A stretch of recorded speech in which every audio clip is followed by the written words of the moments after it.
ISKCON এটা কি সত্যিই কোনো শান্তির ধর্মীয় আন্দোলন, নাকি এর পেছনে লুকিয়ে আছে কোনো গোপন উদ্দেশ্য? 1966 সালে ভারতের শ্রী শ্রী প্রভুপাদ, যিনি অচ্যুতানন্দ স্বামী নামে পরিচিত, তিনি এই আন্দোলন শুরু করেছিলেন।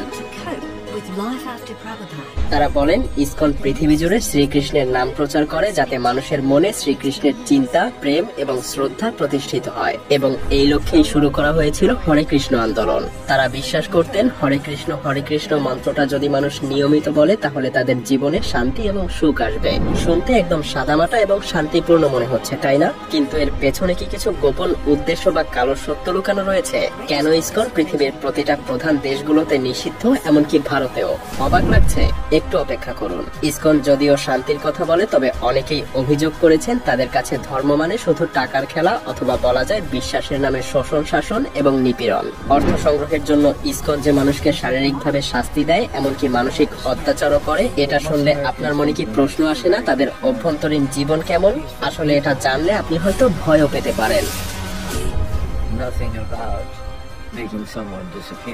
কারণ এখন পর্যন্ত আপনি হয়তো ভাবছেন এটা কি আদৌ সত্যি কথা। তবে জানিয়ে রাখি, এগুলো কিন্তু আমার কথাও নয়। এগুলো অভিযোগ করেছেন খোদ ইসকনের প্রাক্তন সদস্য এবং ভক্তরা।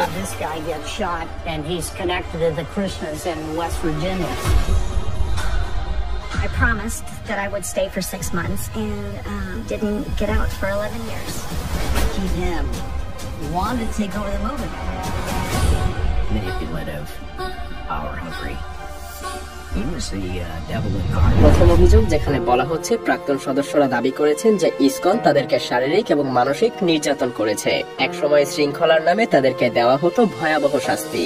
ধর্মের কাজ করতে গিয়ে তাদেরকে শারীরিক অত্যাচারও সহ্য করতে হতো। হ্যাঁ, কিছু প্রাক্তন সদস্য এমনটাই বলেছেন। তারা জানিয়েছেন ইসকনের কোনো সদস্য যদি কোনো ভুল করতেন বা শৃঙ্খলা ভঙ্গ করতেন, তাহলে তাদেরকে গোপনে ভয়ানক শাস্তি দেওয়া হতো।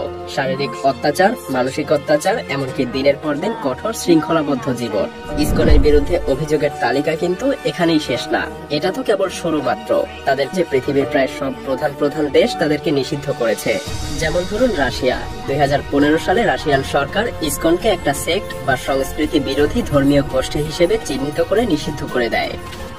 State prosecutors in a Siberian court have petitioned that the Gita, distributed locally by the International Society for Krishna Consciousness or the ISKCON, is extremist literature. আপনারা নিশ্চয়ই ভাবছেন কি কারণে? কারণ রাশিয়া এমন একটা দেশ যেখানে ধর্মীয় স্বাধীনতা কড়াভাবে নিয়ন্ত্রিত। তাদের সরকার মনে করেছিল ইসকন তাদের সমাজের জন্য বিপজ্জনক হয়ে উঠছে। রাশিয়ান কর্তৃপক্ষ দাবি করেছিল এই সংগঠনটা সামাজিক অস্থিতিশীলতা তৈরি করছে। তারা আরো বলেছে ইসকন তাদের সংস্কৃতি এবং ধর্মীয় পরিবেশের সাথে একেবারেই মিলছে না।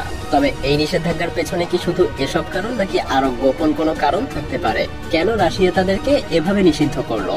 সত্যি বলতে এই প্রশ্নের উত্তর দেওয়া খুব একটা সহজ হবে না। কিন্তু অস্ট্রেলিয়া এবং নিউজিল্যান্ডে ইসকন নিষিদ্ধ হওয়ার কারণ ছিল একেবারে স্পষ্ট। এই দেশগুলোতে ইসকনের বিরুদ্ধে প্রধান অভিযোগ ছিল আর্থিক শোষণ এবং অন্য ধর্মীয় আদর্শের প্রতি ইসকনের অসন্তোষ।